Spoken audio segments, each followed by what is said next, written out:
Well, we're a week removed from Wrestling Christmas. Do the boys have a Wrestling Christmas hangover? And can they get recovered in time a week before the actual Christmas? We'll find out. We're going to talk about current events as well and delve deep into one of the most historically moving pay-per-views of our generation, CZ. Joining me on the show, co-host Wizard CZ. I am the Honorable One, Nick Bull. You're listening to Card Subject to Change. You can find us wherever you like, subscribe, and follow all your podcasts. We will be available. I believe we're also live on YouTube right now. Partner, I'm going to tag you in. How are you doing? And did I miss anything? Hey, just that we're part of the For Frequency's Sake podcast network. That's right. Also, I forgot it. How could I forget it? Not a problem. How could I forget it? We're the most over podcast on the network. So we are. How could I forget that? You've got the A-lister and the EST of CSTC. I'll let you guys decide which one is which. But yeah, I'm excited. This is going to be a fun show.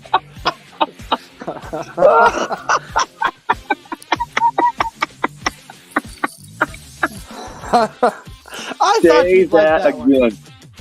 The A-lister. Say that again. We've got the A-lister and the EST of CSTC. That's Card Subject to Change for those of you following along at home. I think you should be the A-lister, the A-lister wizard or something like that. But that was good. The EST of CSTC, that was good. I thought you'd enjoy that. And I had a really good laugh. Not even 2 minutes in the show. Yeah, this will probably be a good episode if you're tuning in. Absolutely.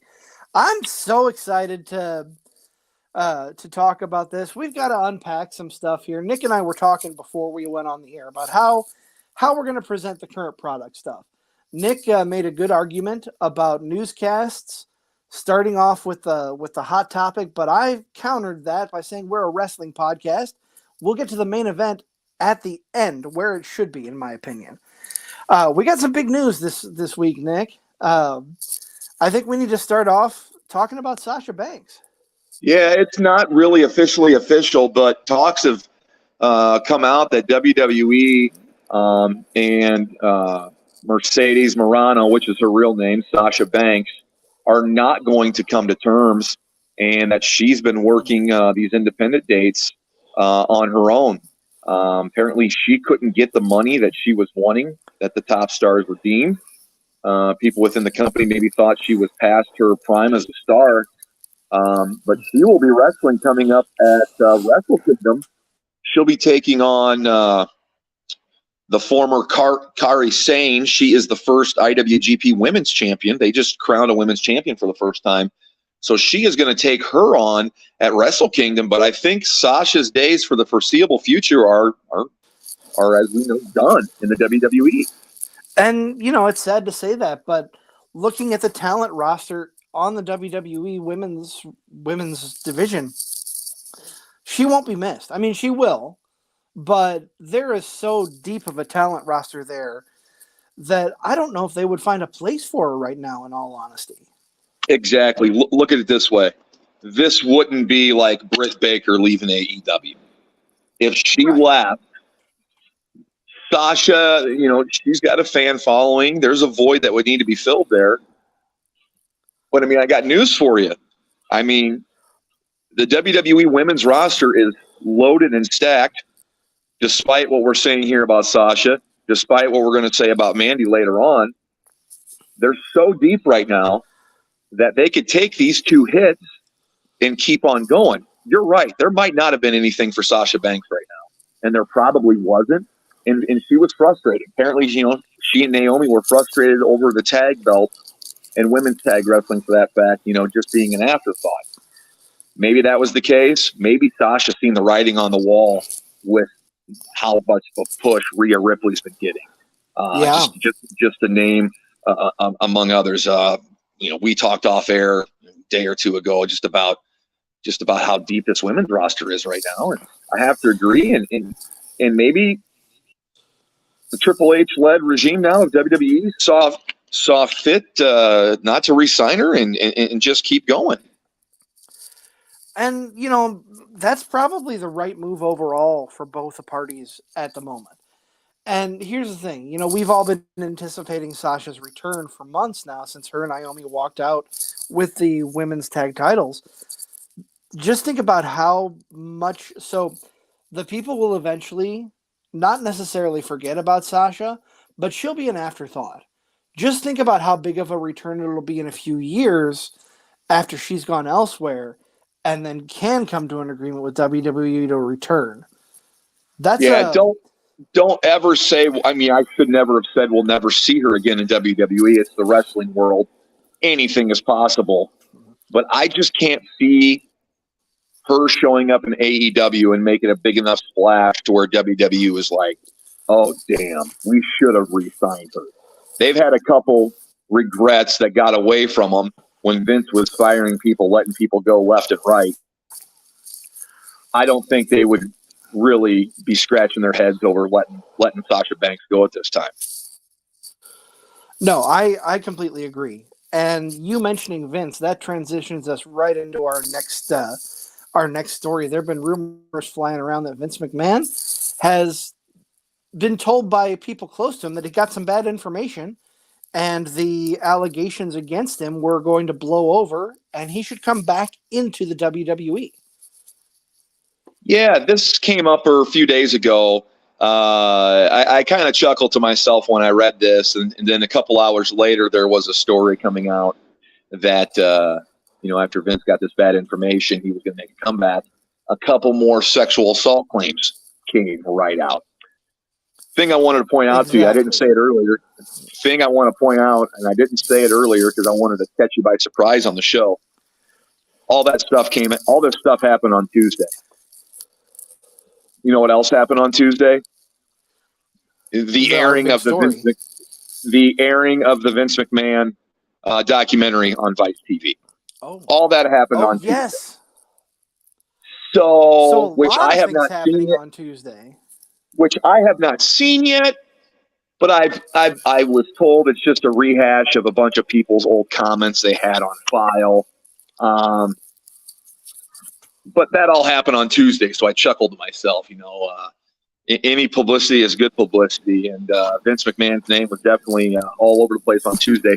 CZ, I can't see him coming back in after the steps they've made with the characters development. I just can't see WWE, publicly traded company, even though Vince owns the most shares. I just can't see him getting back into the fold of upper level management. I agree with that, and if that does happen, then I'm a little bit scared for the future of WWE because, as everybody knows, it's been going downhill under his reign for a long time. I mean, it hasn't been to the point where it's horrendously terrible. I'm never going to watch again, but the product just was lacking for years on end, in my opinion, under his rule. Well, for sure. We're almost to the 5-month anniversary of Vince stepping down. July 22nd, 2022 is when he stepped down. So, different regime. Things have moved on. I mean, Vince can want to make a comeback in one hand and crap in the other. And I'll tell you which hand I'll fill up first. I just don't see it in the cards right now. Not with the momentum that WWE has had since his departure. No, and Triple Paul is doing a great job. Triple H is doing a fantastic job steering the ship right now. So I think a Vince return would just rock the boat way too much. It would rock the boat, and the stability that Triple H has worked to reestablish since Vince's departure just all be shot. So, no, I hope WWE just keeps their head down, stays going, and just kind of, it'd be nice to see Vince at WrestleMania, give him a nice round of applause for what he's done, but he does not need to be appearing on camera as a character, no, or being a part of management. No, I agree. And, we're going to talk about next something that Vince started, but Paul has really turned into one of the hottest angles on TV, and that is the Bloodline angle. but more specifically talking about the champion, Roman Reigns. He, as of this week, it has officially been 3 years without him being pinned in the WWE. Yeah. Think about that. Just as soon as I said we don't want, Vince around anymore, give credit where credit's due. This bloodline story started on his watch. And yeah, he was last pinned, I believe, by Bray Wyatt. It was a triple threat match along with Braun Strowman. And since that time, both Braun and Bray had been let go by WWE and brought back. So Exactly. I don't know. We've come full circle now. I don't know, CZ, if they thought the bloodline thing would have the legs that it does. But this is one of the best storylines in recent memory of wrestling. And that was kind of like where it started. They had a plan, they pulled the trigger, and they've kept. Hey, if there was ever a definition of keeping somebody strong, they have kept Roman strong. And they've kept the angle so fresh. I mean, it started off with Roman coming back during the Thunderdome era, towards the end of it. Him bringing Paul Heyman into the mix. Paul Heyman was the front runner for Roman for a long time. Jey Uso comes in, has a feud with Roman. Then Jimmy comes back. And now the highlight has got to be Sami Zayn. But this bloodline thing, this has a lot of legs. It could keep going for a little while longer. It'll keep going, but it just seems imminent that at WrestleMania it ends or starts to end. Yeah. I don't know. You want something to stay around as long as it can before it gets too rotten. And for something in wrestling to be around this long, and there are more fans clamoring for it than crapping all over it, that means something. And this storyline has definitely been that. And the culmination of this bloodline storyline it's got me invested. If they decide to culminate it at WrestleMania, so be it.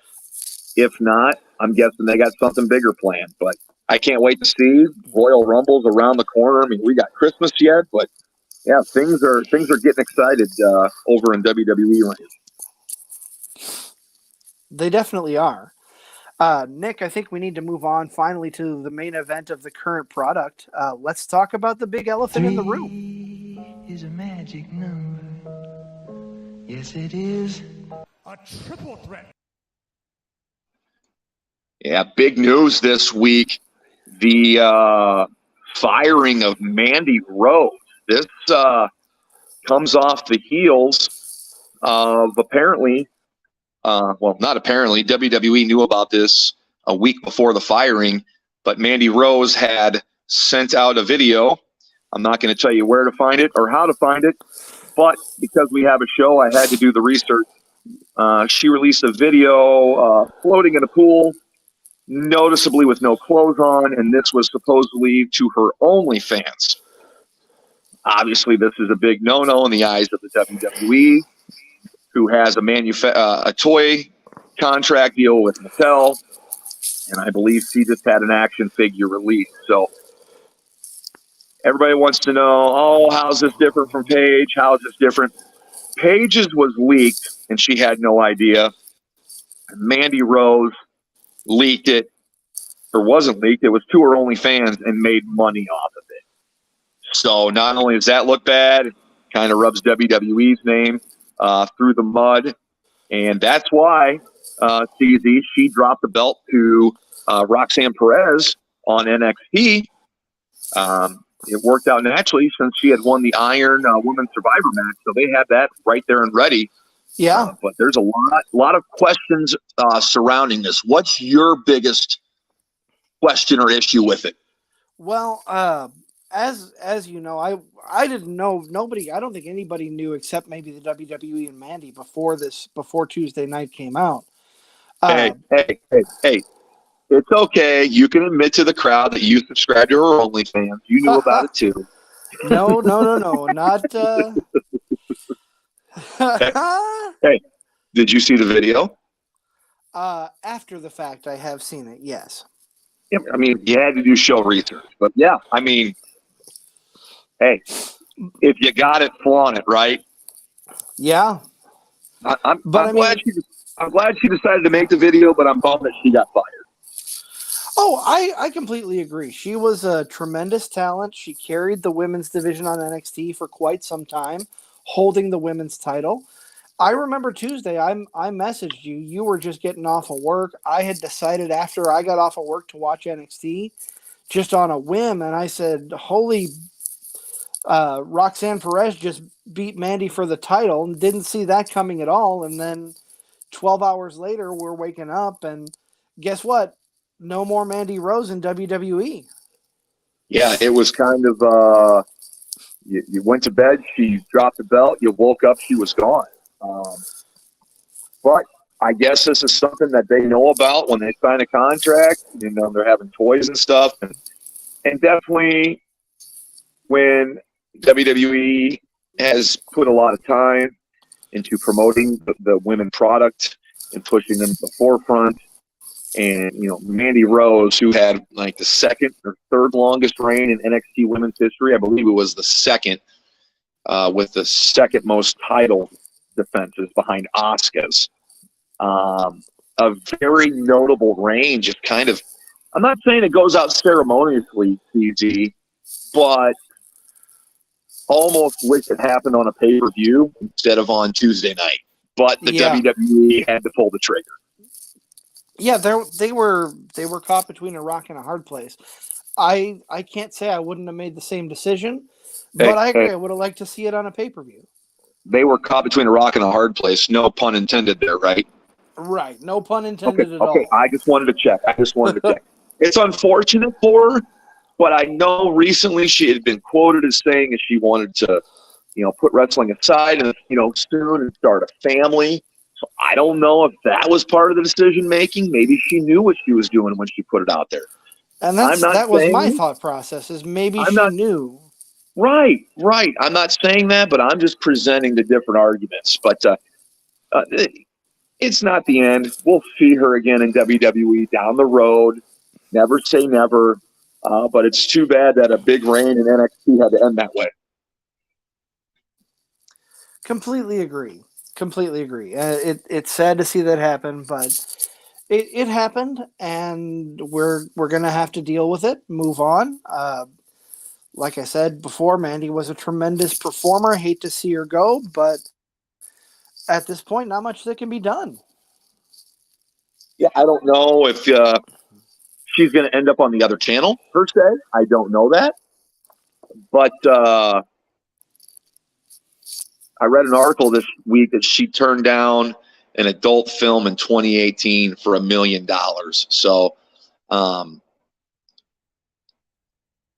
I doubt she gets into adult films, but there's going to be plenty of opportunities for Mandy Rose, or, you know, go by her real name, Mandy Sacamano. There's going to be plenty of opportunities for her to make money out there.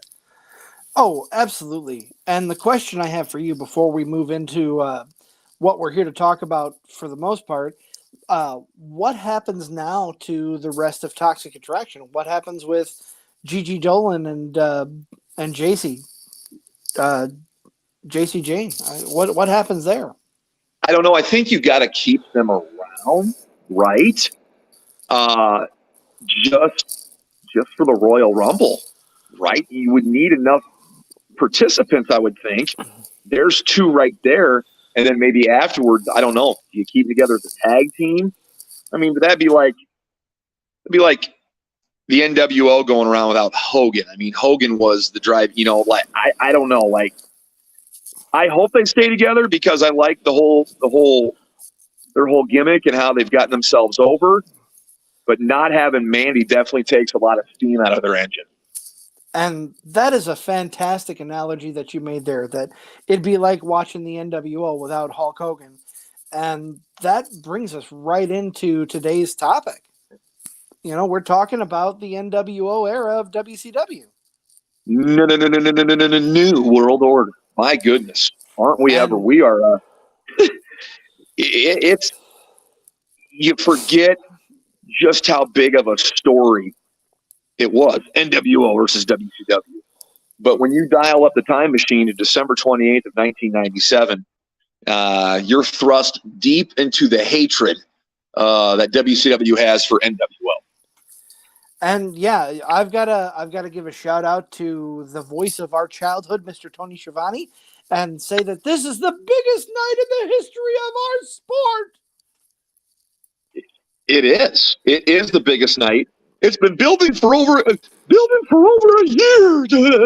I loved it. They opened the show with a great video for 1997 of Sting. Yes. This is 18 months in the making.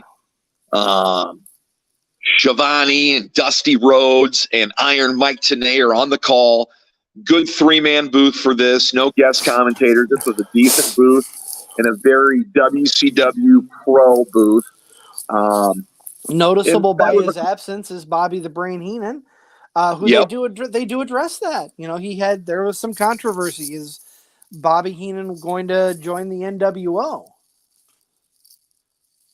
Thankfully, Bobby never did. Oh, my goodness. That would have been a travesty.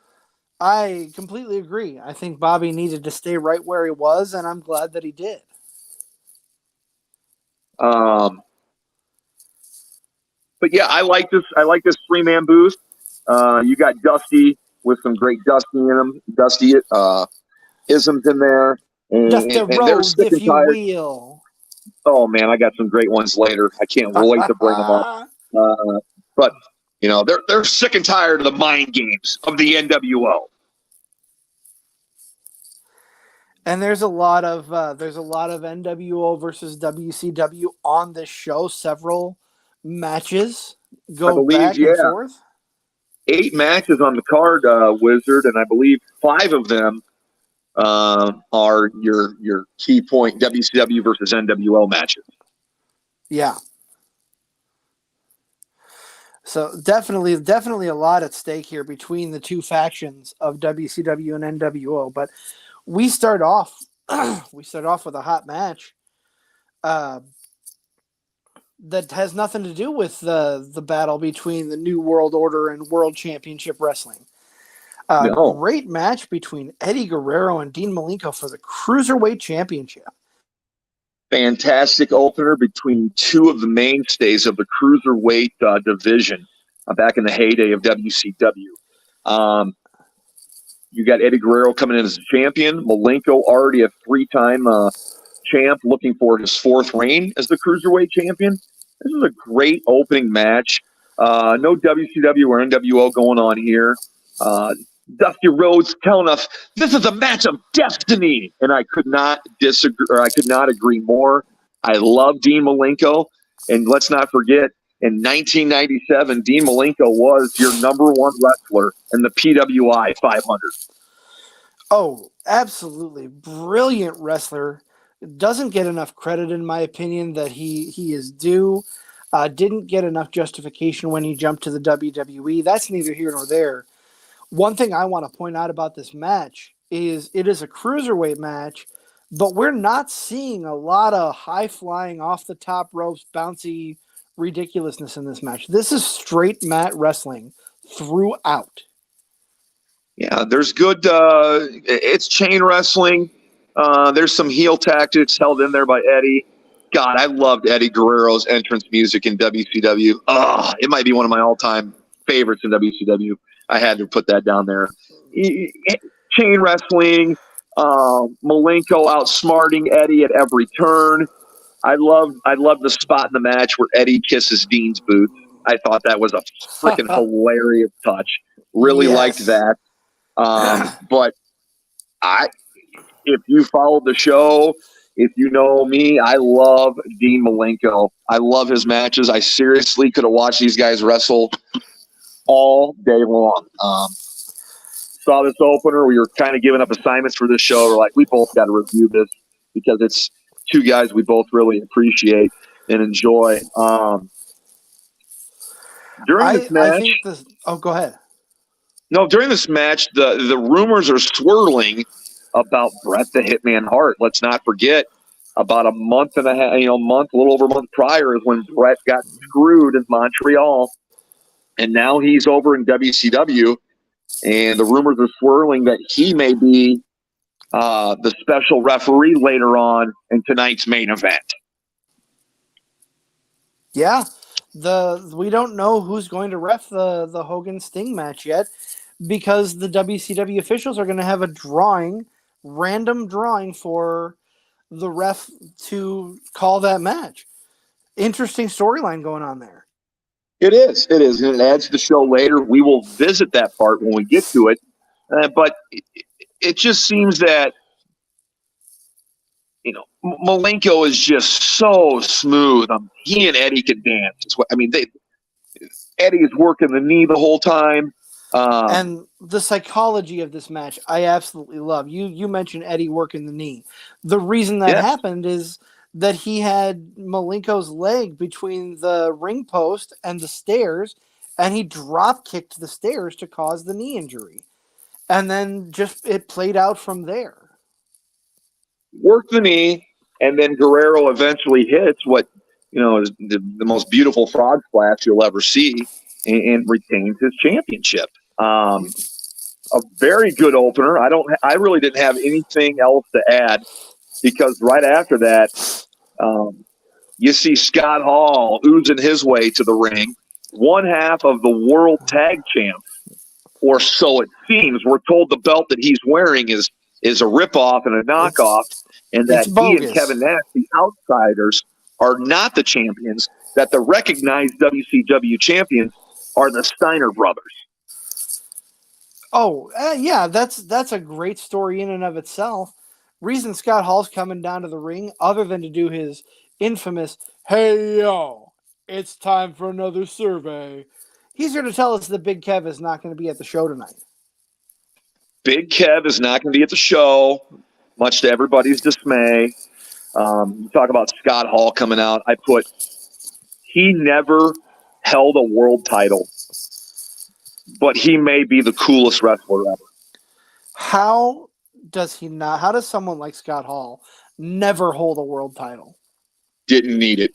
He was that over. And he gets laid out a few times on this show. And He sure does. Nobody gets their ass kicked or puts over an ass beating like Scott Hall did.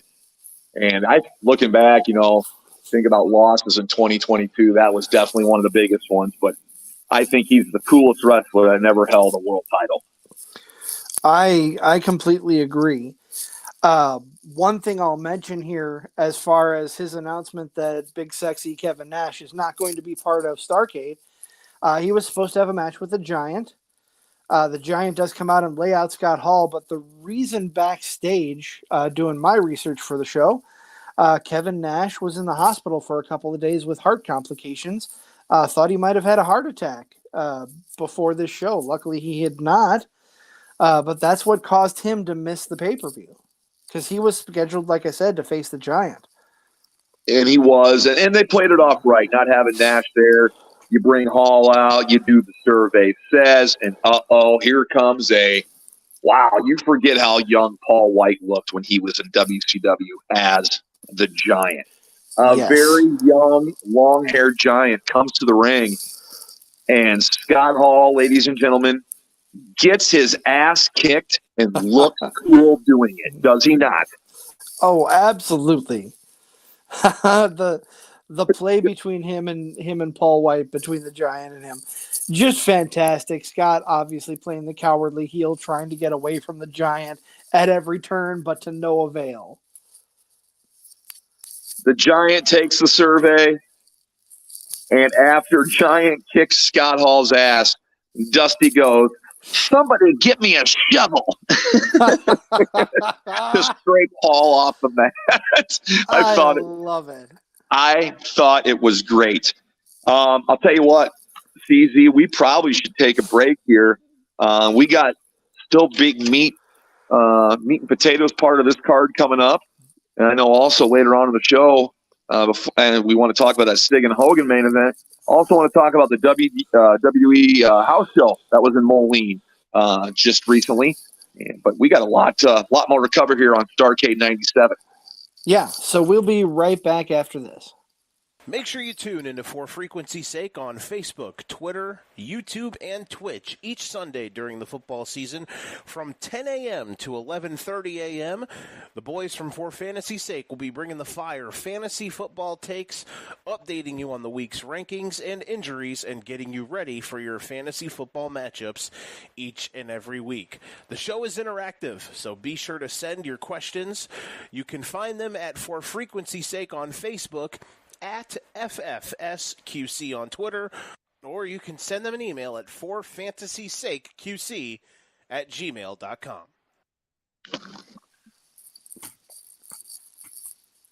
Thank you, brethren, here on the For Frequency Sake Network. You are listening to the Card Subject to Change.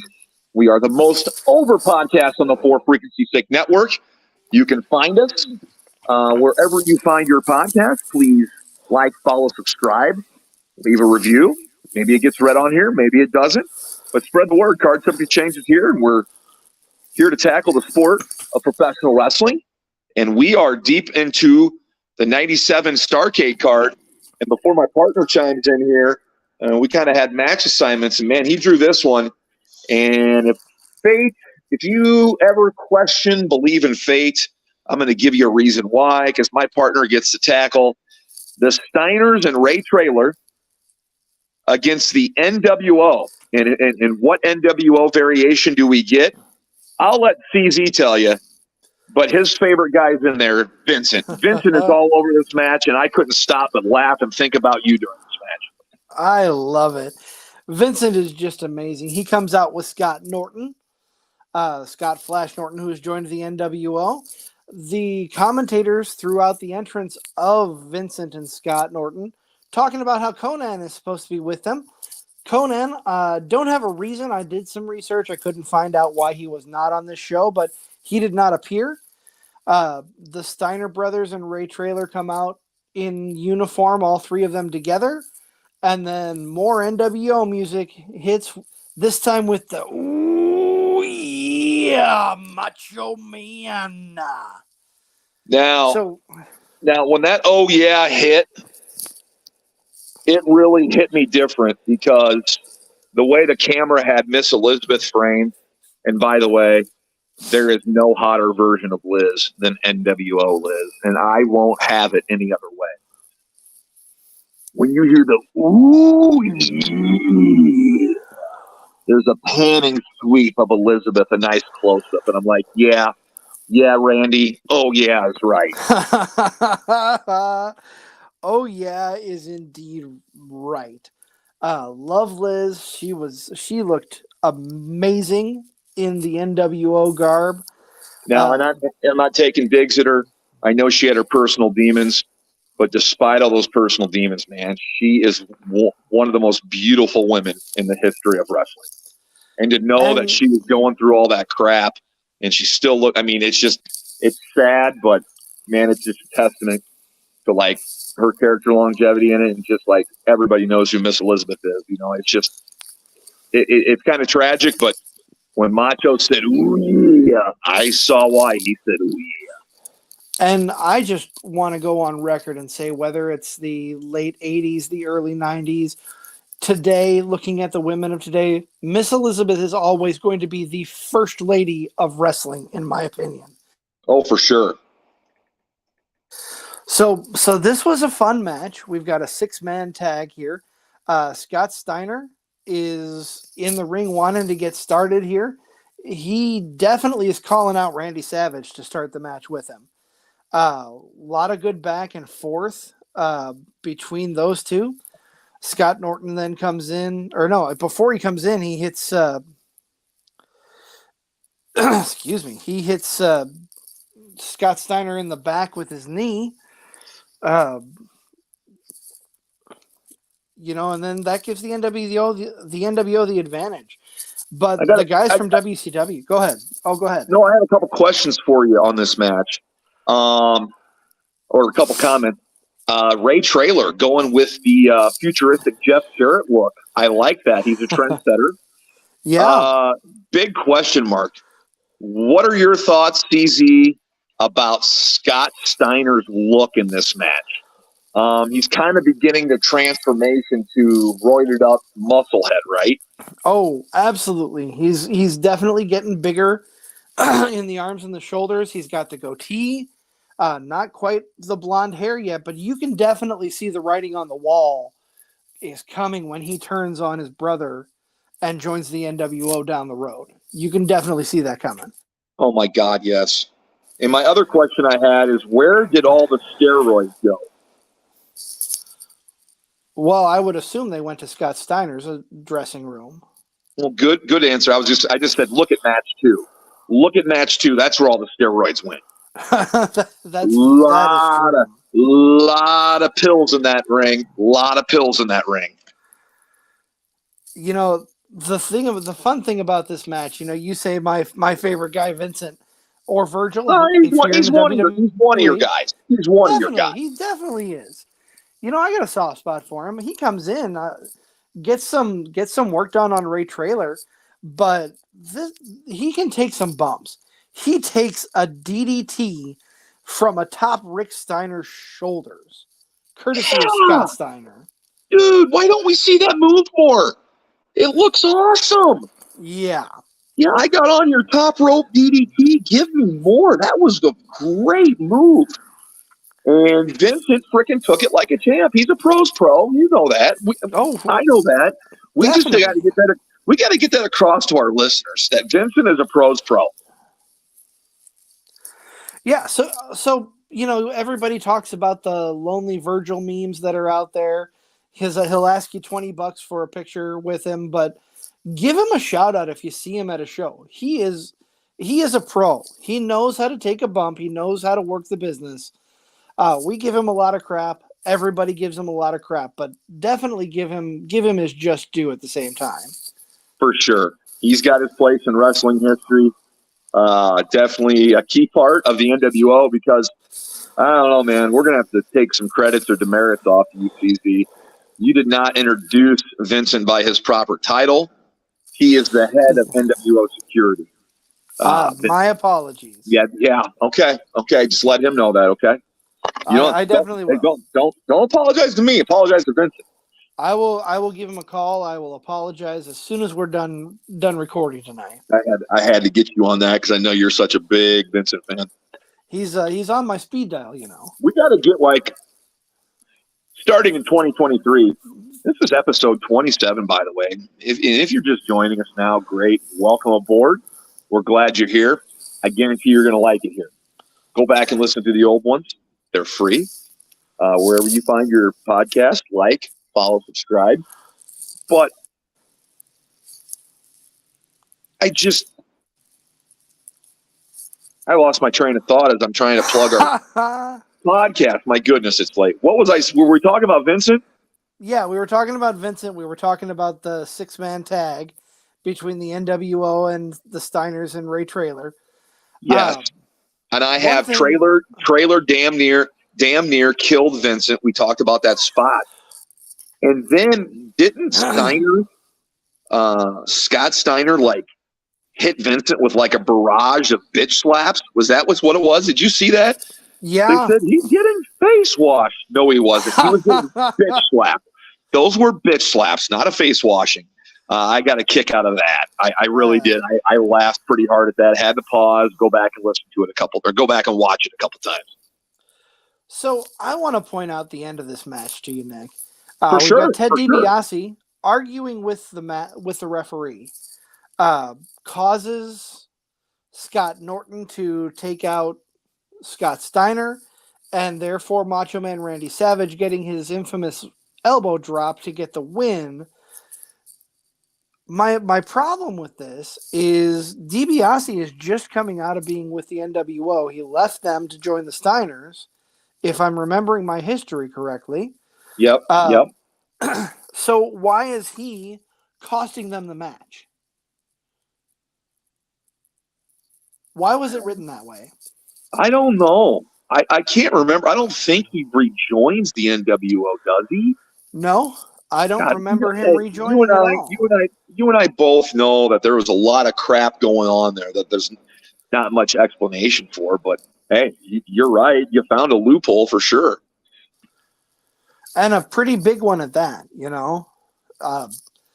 That's really the last thing that I have noted, other than I did read that Scott Steiner was reportedly really pissed off about getting pinned to lose the match.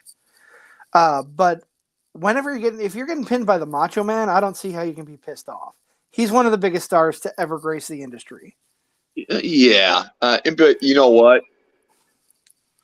For Scott Steiner to say that, you got to consider the source and then consider the amount of foreign substance in that individual at the time he made those comments. So something to think about. He probably, hopefully refrained, took it back later, but there's no problem in jobbing to the Macho Man. No, not at all. After this, before we get to some of your assigned matches here, we got Mean Gene. He's hyping up the hotline. That's 900-909 beep. Remember to get your parents' permission to listen to cards subject to change. It's 900-909-9900. We always got to make a point to say that on here, man. I mean, I got that number memorized. 900-909-9900, and you can get the latest news from Mean Gene Okerlund from beyond the grave. But this segment, I never got to call those numbers. Neither did I. Because my mom would have skinned my ass where I stood. That is, yes, I feel you there 100%. But kids like with the hotline, get your parents' permission to listen to cards subject to change. Yep. Mean Gene is also standing by with JJ Dillon. And we've got the announcement of the referee for the main event. A lot of questions about this one here, because the random drawing leads to former NWO referee Nick Patrick getting the call for the Sting Hogan match. Yeah, J.J. Dillon explained to Mean Gene that they met with the board of directors, they meaning him and the governing officers of WCW, and thought it drew names out of a hat, and it got okayed that Nick Patrick would be the referee for this match. Nick freaking Patrick. A name synonymous with crappy officiating in NWO. 100%. And I don't know how much of that was story related, in all honesty. No offense to Nick Patrick, but yeah, he is synonymous with being one of the worst referees, whether it was written that way, whether he was actually that way. I'm sure it was more storyline than anything else, but wow. And the commentary team are just going nuts about this. They're going to be talking about it throughout the rest of the night. Yep, it all builds to the main event, and we are only a quarter of the way through the card. And by hook or crook, I drew the next three matches. And I'm not going to try to be Excalibur speed, but we are going to go speed round here on these next three matches, okay? All right. Here we go. Oh, I drew the inevitable match, one of the greatest matchups of all time. We've got Goldberg and Steve Mongo McMichael. I had a question for you here. When Mongo comes out, he's throwing up the fours. We all know Mongo was a Four Horseman. Yeah. Was he a current member of the Four Horsemen at this time? So because he's throwing up the fours, but I don't see any Four Horsemen markings on his ring gear. I want to say yes, and I want to say no at the same time. Okay. Later on down the road, we learned that Ric Flair was supposed to be in a match on this card. He is not there. But there was a storyline with the Horsemen around this time revolving Goldberg, but I think they were kind of pushed to the wayside in favor of other things. Okay. Well, this match, there's introductions. Goldberg gets introduced first. Mongo doesn't even make it to the ring before Goldberg jumps him pre-match. I love it. You hear Dusty go out there and get your plunder. Get your plunder. Oh, man, I love it. A table lingers at ringside. And this is the table that nobody sits at the VFW at the taco supper because it is so damn warped and sagging. I mean, my God. I'll get back to that table in a moment. A lot of brawling outside, which is fine with me. I didn't expect any drop toe holds out of these two. No. I go Goldberg. I got something on here about Goldberg goes.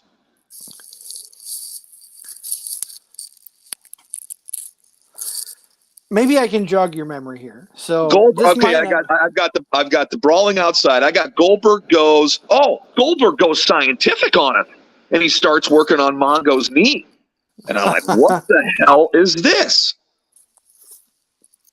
Table gets set up at ringside, if I'm not mistaken. Yep. Mongo regains control, gets a 2 count. Goldberg with a standing drop kick. What freaking parallel universe are we in? I don't remember this in 1997. Are you telling me when you time travel and go back, the wrestling gets better? Okay. I don't remember Goldberg ever doing a standing drop kick. I'll give him some credit. That might be the one and only time. Mongo gets up. He is dazed, and he is on the freaking ring apron. One punch, and Mongo goes through that table. A wet turd, like a wet turd through 2-ply, went Mongo through that table. So that was the fun spot there. Yes, I completely agree. That was probably the worst table spot that I've seen in a long time. Let me ask you this, though. Public Enemy was rolling their eyes at that spot. I want to ask you a question about this match here. Sure. Was Mike Tenay watching the same match that we were? Because there was a roll through that Goldberg did early on, and Tenay is just going nuts about how it was the greatest roll through he's ever seen. Okay, I may be exaggerating a little bit, but he sold it. But it was the worst roll through in the history of roll throughs in wrestling. Oh, I know it was, but Tenay's probably like getting yelled at in his ear. Put him over. But he's not that good. I feel bad for Tenay in this spot. I love Tenay, but I'll give Goldberg credit. He worked the body part. He pulled off a drop kick, and say what you want. I love the jackhammer finish. I'm not the biggest Goldberg mark by any means, but I love that Goldberg jackhammer finish. 1, 2, 3. Goldberg's your winner, just under 6 minutes. This match probably went 3 minutes too long, but hey, it's behind us. And we're on to the match that I was kind of looking forward to the most reviewing, and that is Saturn of Raven's Flock with Raven, and he is taking on Chris Benoit in what is deemed a Ravens Rules match. Wizard, do you know what a Ravens Rules match is? From my recollection, it's essentially a Falls Count Anywhere match. It's a no DQ match. Anybody can interfere, and you're going to see that here real quick. I love the Saturn Sirens. I love his music. It's so cheesy and so I love it.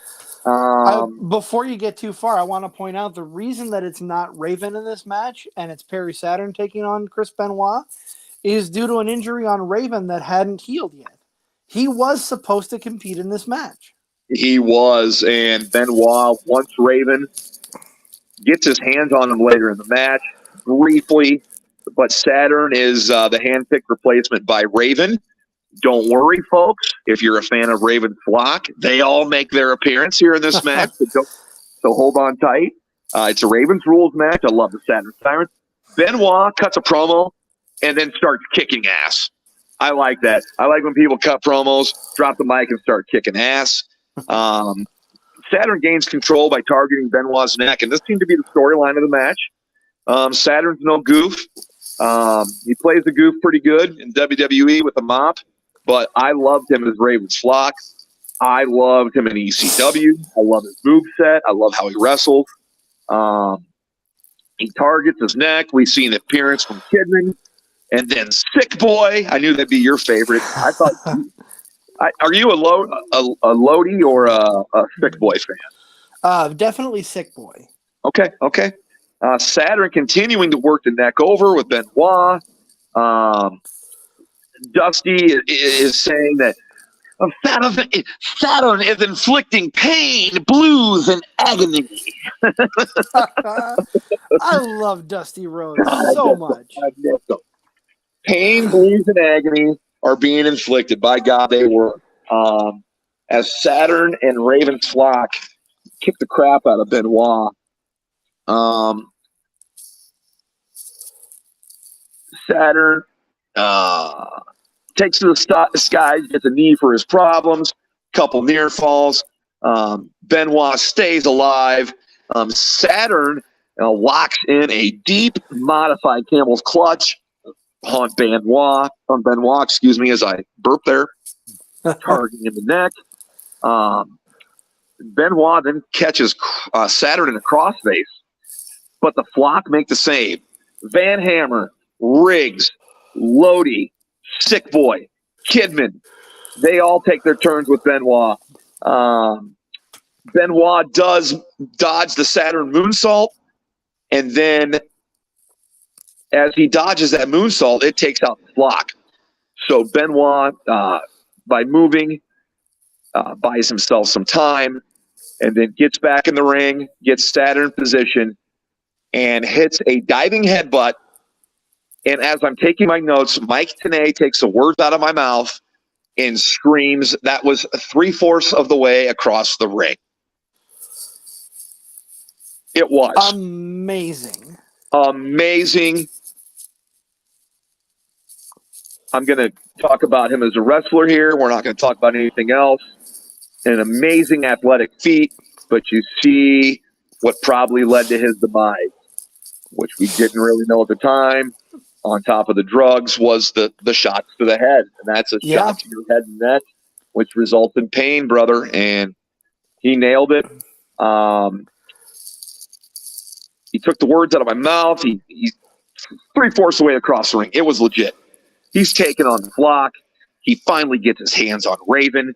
And what does Benoit get for his good deed? An even flow DVT, knocking Benoit unconscious.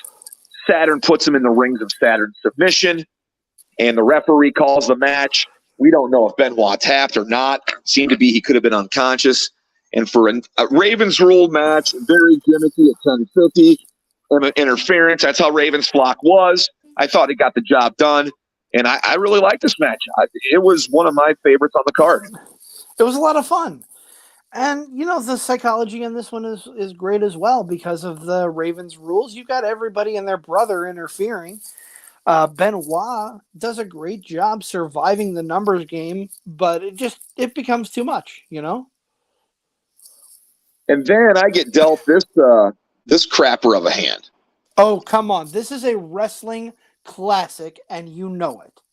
Before I take a dump all over it, I will say it might have been the second most entertaining match on the card.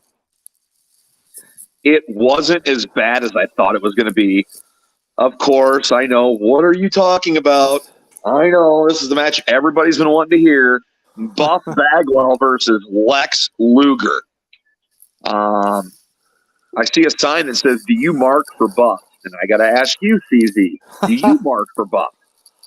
Oh, that is tough to answer. I have a lot of respect for Buff Bagwell in his WCW days as far as his in-ring work.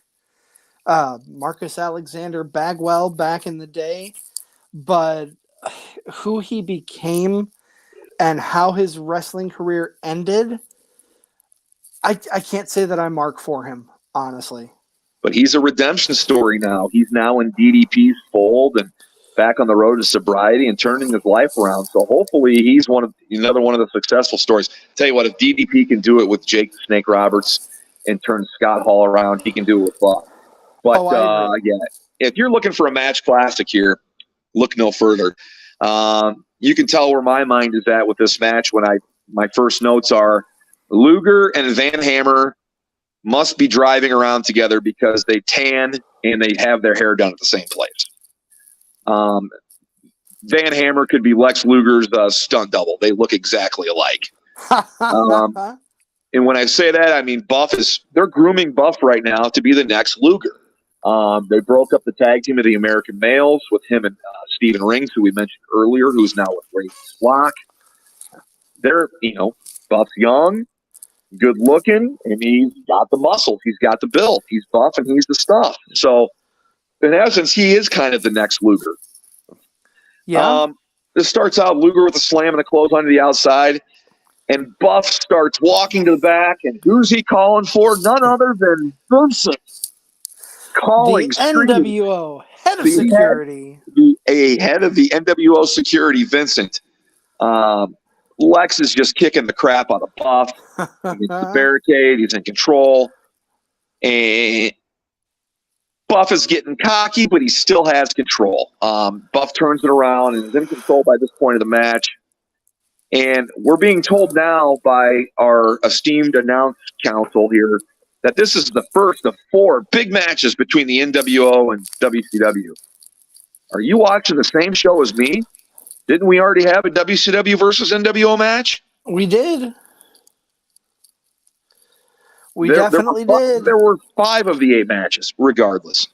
These guys are so deep in their own storylines they don't even know.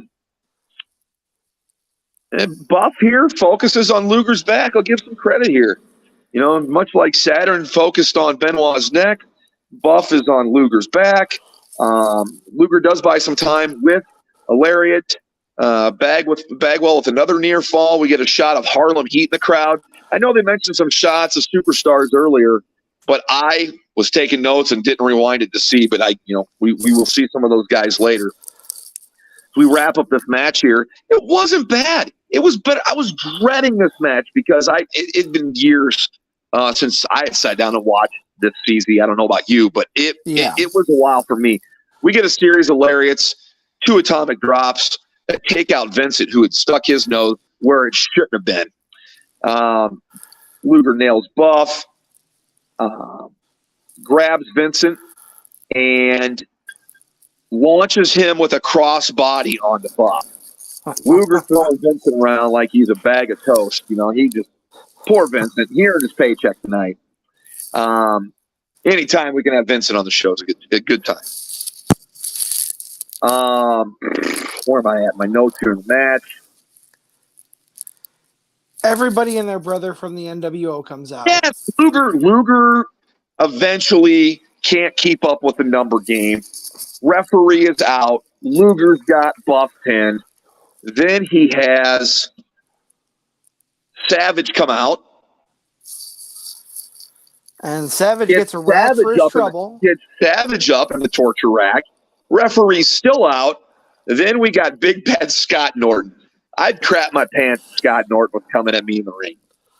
Scott Norton is a legit badass, and he hits Luger with what we assume or what we think is Rick Steiner's dog collar. That's what the commentary team thought it was. I didn't get a good look at it. Did you? It looked like a dog collar, but I don't know if it was Scott Steiner's or not. They played it off pretty well. After he hits Luger with that dog collar, he gives whatever referee it was the biggest damn wedgie I've seen since junior high, and gets the 1, 2, 3. Buff does for the win. So a match that was the longest match on the card is 16:36. I groaned when I got the assignment of Bagwell versus Luger since I'm not really a big fan of either of the two. But don't let my early begroaning begrudge this match. I thought this was the second best match on the card. It was entertaining. It fed the storyline and kept the show rolling. Buff Bagwell and Lex Luger turned out to be better than I thought it was, and I'll take back what I said and all the eye rolls I had when I got to the side. Yeah, it actually turned out to be a fun match. We've got a couple more matches to talk about. We're 3 away from the end of the show, but we've got to pay some dues here. So we're going to take a quick break and come back and talk about the rest of Starrcade here in just a moment. In addition to bringing fire on the mic, the team at For Frequency's Sake is still bringing it online as well. Check out forfantasysakeqc.com this season for college DFS, Survivor League, and betting advice each and every week of this football season. Again, that is forfantasysakeqc.com for college DFS, Survivor League, and betting advice each week during the football season. 3 is a magic number. Yes, it is. A triple threat. Welcome back to Card Subject to Change, part of the For Frequency's Sake podcast network. You've got the A-lister and the EST of CSTC talking to you about Starrcade 1997. Nick, we've got 3 more matches, and they're big-time matches as far as the rivalry we've got going between the New World Order and WCW. You've got the U.S. title involved. You've got control of Nitro involved, and you've got the WCW World title involved. 3 big matches, 3 big storylines to feed this WCW versus NWO war that we're having. WCW, though, the NWO with 2 wins already. So WCW is on their heels and in desperate need of a win. Yeah, absolutely. And we look now to DDP to hopefully get that first win of the night. He's facing Kurt Hennig for the U.S. Championship match. Kurt Hennig, the current champion. Commentary on this match, they start off talking about how DDP has not won a major title, but he is also looked at as a leader for WCW. He's being referred to at this point as the People's Champion in WCW. So this is a big-time moment for him coming out here. There's some great moments in this match. Hennig has control for a lot of it. He uses the ropes for leverage. Dusty at one point points out that the referee, Randy Anderson, I believe, did not see the ropes, the legs on the ropes because he's out of position. But if you're watching this match, all the referee needed to do was kind of glance up to his side, and he'd be able to see Kurt Hennig's legs on the ropes. So I don't know what Dusty was talking about. But that aside, Dusty is great on commentary in this match here. There's a fantastic moment, my favorite moment of the match. DDP pulls Kurt Hennig into the ring post from inside the ring. So nuts Kurt Hennig on the ring post. Dusty Rhodes asks Mike Tenay, "What is that? Is that a Hurricane Rada or a Johnny Come Lately?"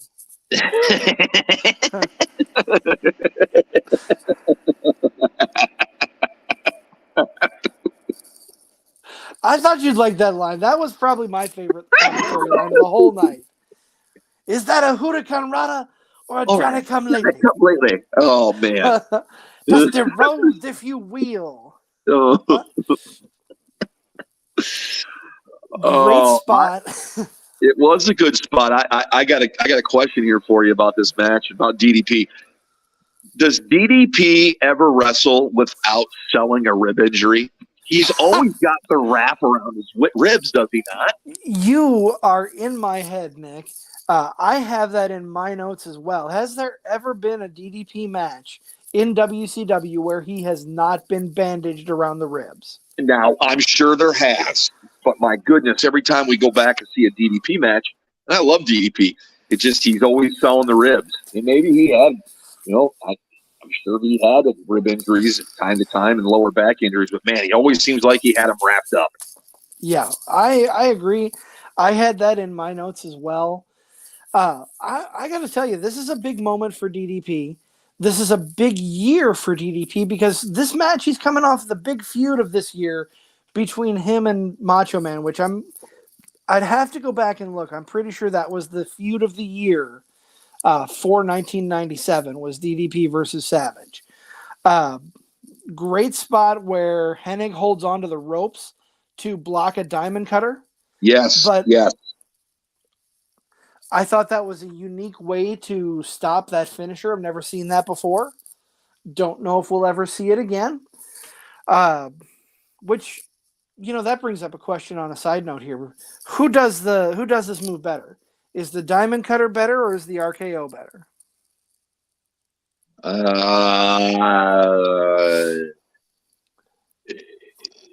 DDP walked so RKO could run, so Randy Orton could run. Okay, I'll give you that. I think Randy Orton's out of nowhere hitting it is probably supersedes what DDP did with it, but DDP's maybe had more of an impact than what Randy Orton's has. And Page's diamond cutter, he hits it out of nowhere a lot of times too. I think he was the start of that. And Randy Orton, like you said, he just took the ball and ran. This match is no different. DDP bounces off the ropes. He does a float over, which you normally see go into a DDT, made famous by The Rock.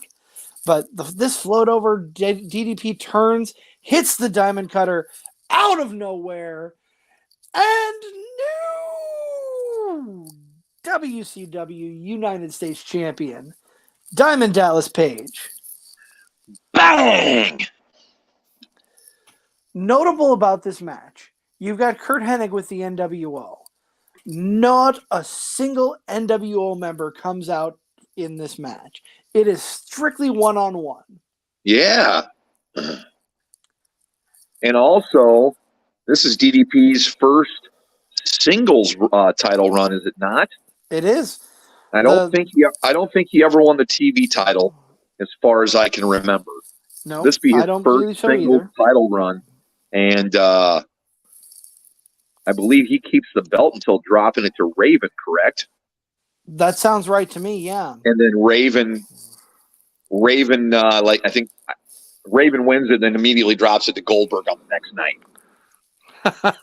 Poor Raven.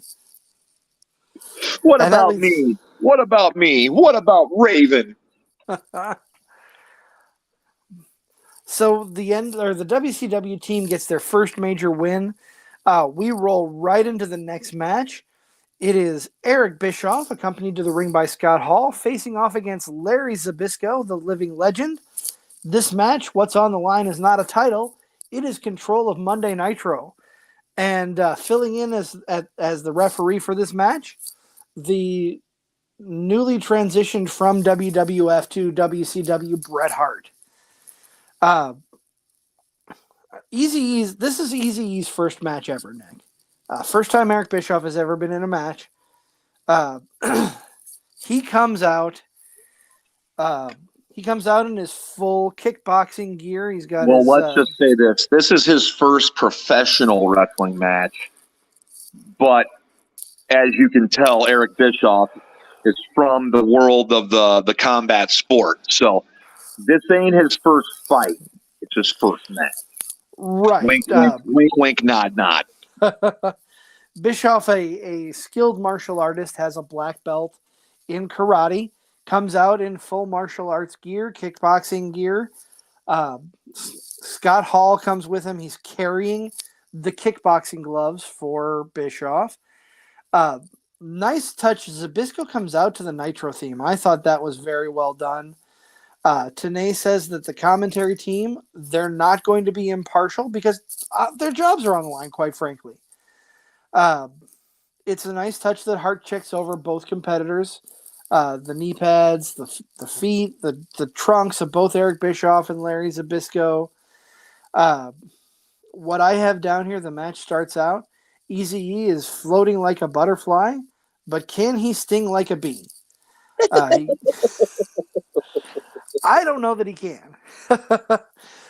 His kicks and punches, if they're landing at all, they're barely landing, or Zbyszko is totally not selling them at all. Well, he's wearing like guards you would wear if you were sparring and training.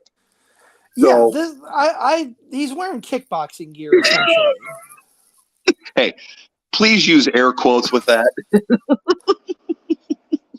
Fair enough. Air quotes kickboxing. This was a fun little match for what it was. Obviously, Larry is a retired wrestler coming out of retirement to defend the honor of Monday Nitro. Eric Bischoff, not a trained wrestler. So this is more of a spectacle match than anything else. Commentators are all over Bret Hart throughout the match because Bret is doing nothing but admonishing Larry Zbyszko. He thinks there's a couple of chokeholds, pulling him out of the corner.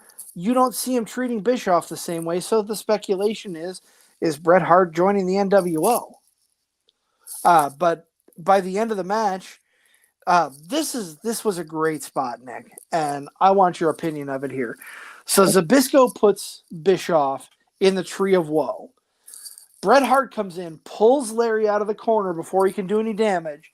Scott Hall hops up on the rope and puts a steel block inside of Eric Bischoff's shoe, I guess is what is the best thing to call it.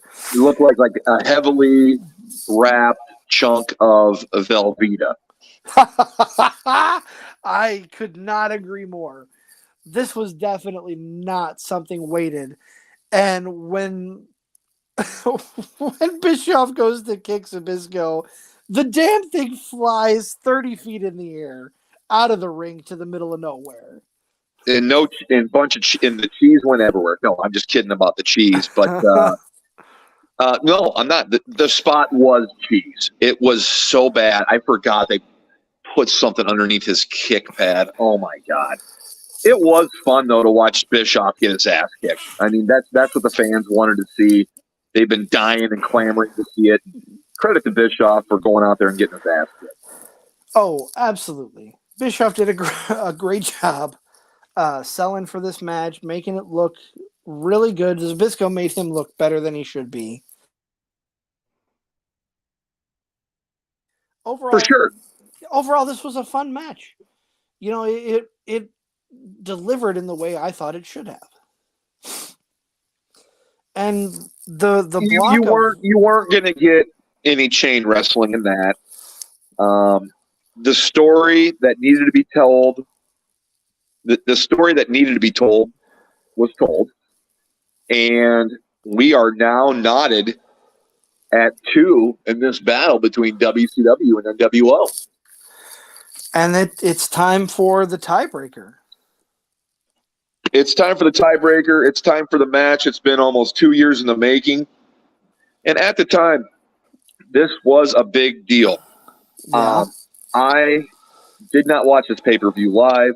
I would watch WCW programming on TV and all the build to this. But for all intents and purposes, this was the biggest match in WCW history. I believe. Up to this point, it had to be the biggest match in company history. You're not mistaken. It definitely was. In the way that they built to this show and with the NWO being everything, we're looking back on this, and summer of '96 was the last time that we saw Sting. Sting had walked out on WCW. People thought he turned his back on them, but Sting had to go do some soul searching, and when he came back, he was the Sting that we now know and love. Yeah. Let's face facts. He was the Crow Sting. Call it as it is. He spent some time up in the rafters and dropping down to taunt the NWO during the months building up to this. Our friend here, you and I talk about WCW's main events on their pay-per-views. And what really makes their main event feel like a big fight has to be the ring announcer for the main event, Michael Buffer. Yeah, Michael Buffer. Every WCW show we've reviewed, we've said it. Let's get ready to rumble! Fantastic. Big fight feel, and it just makes it bigger when Buffer is there. Mike today, doing his job, he's worried about Sting's ring rust. I'd be more worried about Hogan making it through the match. I mean, this was before Hogan was wearing the weight belt. So 97 Hogan, this was probably like the last time Hogan was really, really good before his age got him. Good as an in-ring performer. I'm not saying he's a great wrestler. Right. This match is really slow in building, I thought. I'm going to ask you, I thought this off and on, for this being this big show, I thought the crowd was dead for some of the big parts of the show. I don't know if I'm reading too much into that. But for this match,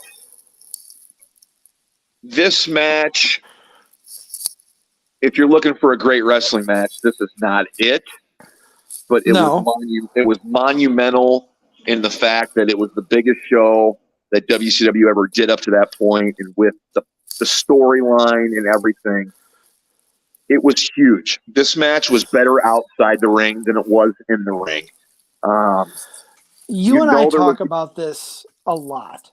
There are two types of memorable events in wrestling, in my opinion.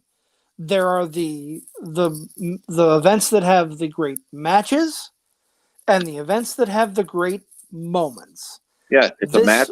It's a match pay-per-view, or it's a moment pay-per-view. This is a moment pay-per-view. I agree. This is definitely a moment pay-per-view because one, it's the first time since the NWO was formed that Sting and Hogan are going against each other. It's Sting's first time back in the ring in a year and a half. It had that big fight feel, and the way that the build for this was tremendous, in my opinion. I love one of the big moments that I have in my notes. Hogan is very much being booed, and you can see it getting to him. He's playing it off in the ring like the crowd is getting to him. Brother. At one point, he yells at Sting, "Come on, hero!" I love that. He did. I like that spot. I did. He was kind of insulting him. I do. Of course, a championship match involving these two big names cannot go without controversy, as Nick Patrick, after Hogan hits the leg drop, counts a rather quick 1, 2, 3. Yeah. And he points to the timekeeper's table to ring the bell. And who's standing at the timekeeper's table? And who is it? It is the excellence of execution. The best there is, the best there was, the best there ever will be. Bret Hart is standing there. And I love this because he gets in the face of Nick Patrick and he flat out says, "This ain't going to work for me. This ain't happening, bro." And that's all I can think about with Hogan. That ain't going to work for me, brother. He just completely lays out Nick Patrick, too. He does. We get a series of stingers. Hey, after Bret tells him, "That ain't happening, bro," we get a series of stinger splashes. We get the Scorpion Deathlock, and we get a new champ due to Hogan submitting. Wait, we get what? We have your winner of this match, and WCW World Heavyweight Champion, the man they call Sting. And this is the moment that we were talking about. The title comes off of Hogan, comes out of the NWO's control, and WCW wrestlers flood the ring. Yeah. Who was the first wrestler when they pulled out wide? Who was the first wrestler your eyes noticed? For me, it was the Giant. I mean, you can't miss him. Okay. But outside of him, who was it? Oh, that's tough. I think Luger was leading the forefront there because of his friendship with Sting, for sure. Go back and look. I'll tell you who caught my eyes. Grandma's new boyfriend. Ha! Greg the Hammer Valentine. Ooh, Greg the Hammer Valentine. He had the blonde dye job though, so maybe he's Grandma's new ex-boyfriend. But that's the first guy I noticed. Greg the Hammer Valentine. I love it. I can't talk enough about this show and what it meant to the wrestling world in the late 90s. This solidified Sting as a huge star. He had been at the top before, but had never been as big as he was until he hit the Crow gimmick. No, I never thought Surfer Sting would get any bigger. But credit to Scott Hall for suggesting the Crow movie to Sting. Credit Took to the Sting words watching right it. out of my mouth. Credit Sting for watching it and taking that character and running with it. Now, please refresh my memory, but Sting doesn't keep the belt very long. Don't they reverse this decision? Yes. And that's what kind of poo-poos and makes this kind of like a bittersweet memory, right? Like, you finally have that big moment. WCW finally gets their big win over the NWO. But I didn't go back and do the research. Poo-poo on me, but it's card subject to change. We'll do what we want here. I don't know how long he keeps it, but I do remember, like, they take it off him soon after over some controversial decisions. So this was WCW's biggest night. I thought they did a good job with the show. The booking and taking the title off him later, I maybe don't agree with. But for a second time, this was a pretty damn big deal, and it was their biggest pay-per-view ever, I think. I agree.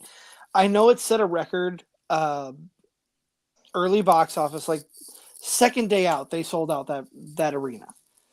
It set a pay-per-view buy rate record for WCW that did not get topped. This was the highest bought pay-per-view for WCW. Personally, I think the WCW's momentum carried for another year. This probably can be marked when they took the title off of Sting. That probably can be marked as the start of the downfall of WCW. But I would give the credit to Starrcade '98 when Goldberg dropped the title to Kevin Nash as the true starting point of when WCW went downhill. They had some momentum coming out of this Starrcade. It lasted them a year. I don't know what your opinion is there. No, you're right. I mean, you're right. As much momentum as this pay-per-view gave them, this also sped them towards their end. You're right. A year from now, 98 Starrcade, you're right. It's when the wheels started. The wheels were already falling off, but you could see there was no turning back to fix what needed fixing. So, and that's no a good spoiler, point. this is 25 years old, but oh geez, yeah. The biggest thing of the downfall in 98 Starrcade was Scott Hall tasing Bill Goldberg for Kevin Nash to win the title. Yes. It was all completely downhill from there. Yes. I totally agree with you. And, Starrcade 98, I'm sure we will probably talk about on a future episode here. We've got the wrestling world is so deep and so vast, but you're right. As big of a moment as this was in December of 97, you go to December 98, and man, a lot changed. Yeah, a lot. And I'm anxious. Well, yeah, I'm sure we're going to get to December of 98 Starrcade. I'm sure we're going to get to the 2000s of WCW. We've already covered one in our archives. If you want to go back and relive a fun pay-per-view, go back to September when we talked about, was it Slamboree? What was it? Yeah, Slamboree 2000. It was Slamboree 2000. Yeah, I can't wait to get you back on one. Don't worry. It's happening. I got to find one equally as bad or worse than that. I have a list of horrendous pay-per-views that we are going to cover at some point. It's not a very long list yet. We will consider covering it sometime. Hey, I have one in mind, and I'm not going to spoil it right now. I have one in mind where we need to bring a previous interviewee on to cover it with us. I'm sure that could probably be arranged. We'll talk about that off there. Yeah, and it's not late WCW, it's early, but that's the only spoiler I'm going to give. We'll talk about that later on. For sure. So that puts a bow on Starrcade 97, Nick. I want to hear from you though, because WWE was in the Quad Cities at the what will always be known to me and you as the Mark, but what is it called now? The believe Vibrant. It is the Vibrant Arena at the Mark. So the arena is named Vibrant Arena, but is at the Mark. Yeah, WWE was in town house show. It's also, the hometown show for Seth Rollins. I took my youngest, who had never been before, to a wrestling show, and he enjoyed it.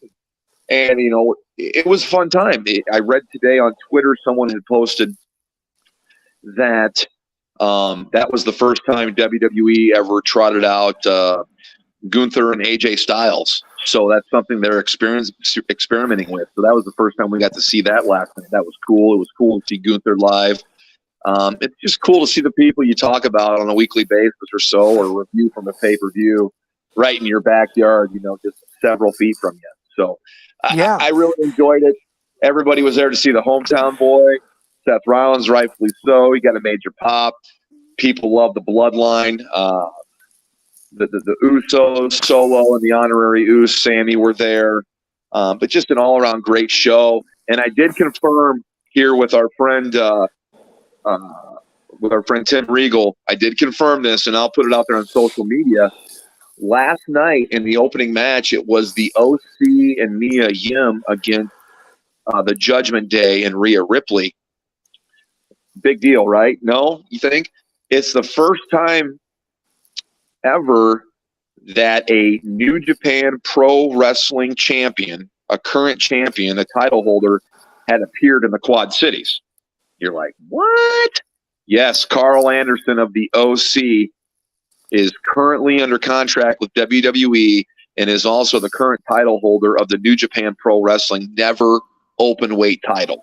So he will defend that at Wrestle Kingdom here in the new year against the man he took it off of, Tama Tonga, and a former partner. They were two of the original four members of the Bullet Club. So I kind of thought I wanted to check with our friend Tim. He confirmed it. The Carl Anderson becomes the first reigning New Japan Pro wrestler to appear in the Quad Cities. Which is huge. It's kind of cool as you think about it. It's kind of cool as you think about. Very so we'll memorable. put that out there later. I hope we get some reaction from that off of the social media. But it was a good time and a good crowd. You know what you're getting when you go to a house show. They're experimenting, trying new things. The production's a little bit less, but the entertainment value is still there. And I thought they put on a good show in our backyard last night. And, you mentioned they're trying out new things. I want to circle back to the AJ Styles Gunther match. I hope that leads to something on TV, because that could be a fantastic rivalry. You and me both. For working their first time together, I thought they worked pretty well. Not an over-the-top move match, pretty good psychology. They kept it limited for the first time, but, man, the potential's there. AJ Styles won by DQ as he was going for the phenomenal forearm. Gunther pushed the referee into the ropes, knocking Styles off. Gunther won by kept the belt, the Intercontinental title, but AJ Styles was able to land a phenomenal forearm after the decision, sending the fans home, obviously very happy. The main event saw the hometown boy, Seth Rollins, challenged for the United States Heavyweight Championship held by Austin Theory. And the crowd may not have went home happy. Rollins was pinned by Austin Theory after some referee shenanigans. But Rollins was able to nail a curb stomp after the match onto the U.S. title in the middle of the ring to send the Quad City hometown fans home happy on a cold winter's night. Yeah, it sounds like overall it was a great show. I was in Kokomo, Indiana last night, so I wasn't able to catch it. But I'm glad you and your youngest got to go. That sounds like it was a great time.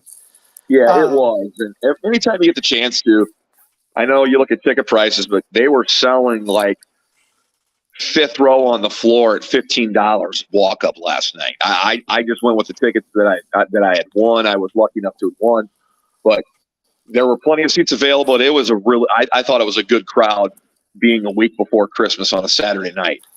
Yeah. And, speaking of a week before Christmas, that's going to wrap up. This is going to be our last show before Christmas. We're not going to record Christmas weekend, but stay tuned to the social media here. We'll announce when our next show is. For my partner, Nick Bull, the EST of CSTC, I am the A-lister of CSTC. You can find us all on social media.